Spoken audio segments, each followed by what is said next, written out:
Me acompaña aquí en el estudio Javier Romero, él es el director de la Asociación Mexicana de Fabricantes de Equipos Fotovoltaicos. Recientemente, pues los ojos del mundo de negocios se centraron en las medidas que detonó la representación comercial de los Estados Unidos, el USTR, a propósito de las lavadoras domésticas, es decir, que les puso un arancel provenientes de todo el mundo, pero de China, Corea del Sur y por supuesto México, pero también a los paneles solares, y eso pues también tiene un ángulo de afectación para nuestro país, y por eso me da gusto saludarte para platicar de esto. Muchas gracias por invitarnos, con mucho gusto estamos aquí.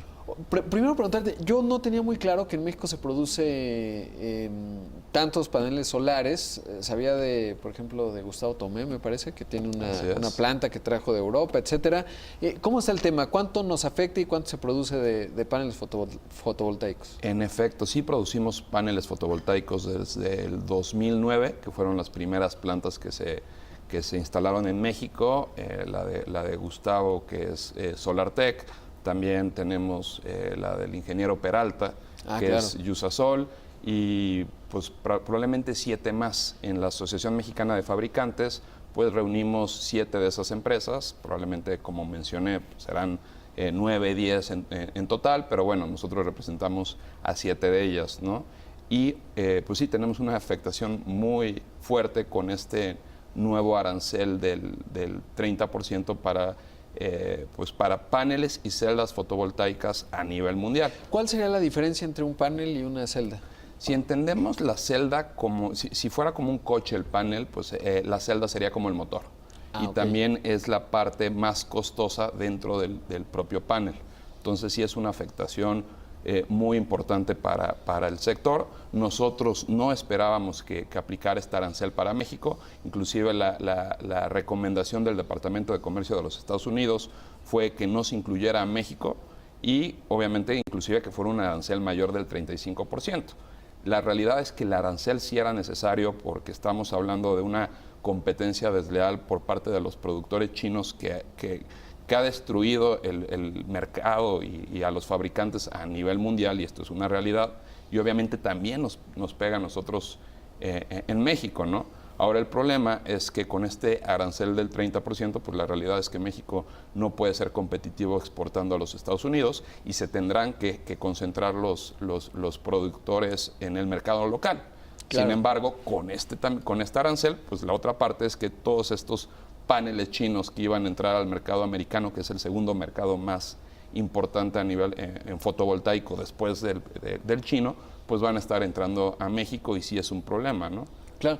¿Qué se requiere para hacer un panel solar? O sea, ¿cuáles son los componentes? Los insumos, pues el más importante, como lo mencioné, sí es la celda, pero bueno, también estamos hablando de vidrio, de aluminio, de lo que nosotros llamamos el EVA, que es el plástico que lleva enfrente los paneles, el backsheet, y pues los strings, que es lo que vas uniendo cada una de las celdas, ¿no?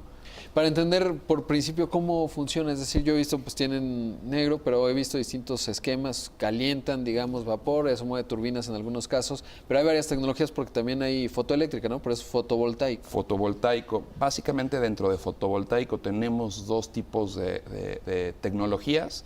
La de silicio, que son las celdas monocristalinas o policristalinas, que básicamente pegan los fotones del sol en estas celdas y pues se mueve los electrones y genera pues una corriente eléctrica, ¿no? O sea, positiva y negativa, y generamos una corriente eléctrica. La verdad es que es una tecnología muy noble porque tienen vidas útiles de 40, 50 años. Realmente no sabemos todavía cuánto es la vida útil porque los primeros paneles que se crearon en los 50 pues siguen funcionando, ¿no? Y la degradación es mínima, es probablemente menor al 0.2, 0.3% anual. Entonces es un panel que de los 80, pues probablemente en estos años pues tendrá el 80% de funcionamiento con respecto al año cero. Ahora, siendo Estados Unidos el segundo mayor mercado, supongo que a China no le exportamos absolutamente ni un solo panel, pero ¿cuánto representó, por ejemplo, pues la cifra más nueva que puedas tener de las exportaciones mexicanas de paneles solares a Estados Unidos? Mira, estábamos, el mismo gobierno mexicano sí estaba manejando una cifra de 1.100 millones de dólares en el año 2016. Sin embargo, ese monto ya era mucho menor en el 2017 porque ya habíamos visto las afectaciones por el comercio desleal de China. Por ejemplo, tuvimos que cerrar dos plantas que tenían en la frontera. Se tuvieron que cerrar porque ambas producían para exportarlo a Estados Unidos, pero pues, por la parte de estos panelistas chinos que menciono, la realidad es que ambas fábricas tuvieron que cerrar. Por lo mismo, ese número en 2017 todavía no tenemos los datos oficiales, pero seguramente era mucho menor esos 1.000 millones. Ahora, por otro lado, ¿cómo se da del lado chino? Porque hay dos opciones, ¿no? Dumping en términos de que el gobierno le pone financiamiento y los producen por debajo de su costo de producción, o que son realmente muy competitivos. ¿Qué pasa en China? En China tenemos dos problemas, es dumping y subsidios. O sea, obviamente esto ya está registrado prácticamente en todas las investigaciones de comercio desleal que se han establecido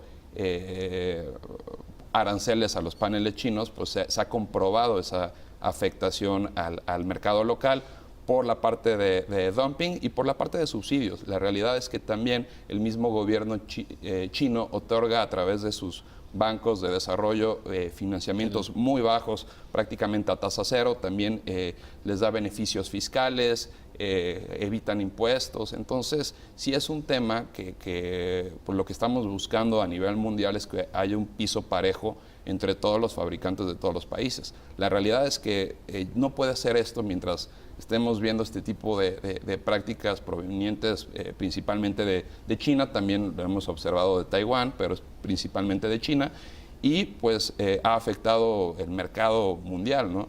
Ahorita como están las cosas, pues probablemente si México no equipara este tipo de aranceles, o sea, es decir, que pasemos del 15% que tenemos actualmente al 30%, difícilmente vamos a estar sobreviviendo como industria fotovoltaica, ¿no? Pues es un tema muy, muy relevante. Le estaremos, por supuesto, dando seguimiento a ver cuál es la discusión en la Secretaría de Economía, que será la encargada de dar una respuesta al respecto y un ángulo muy importante de esta decisión que tomó Estados Unidos. Muchas gracias por estar aquí, Javier. Gracias a ustedes.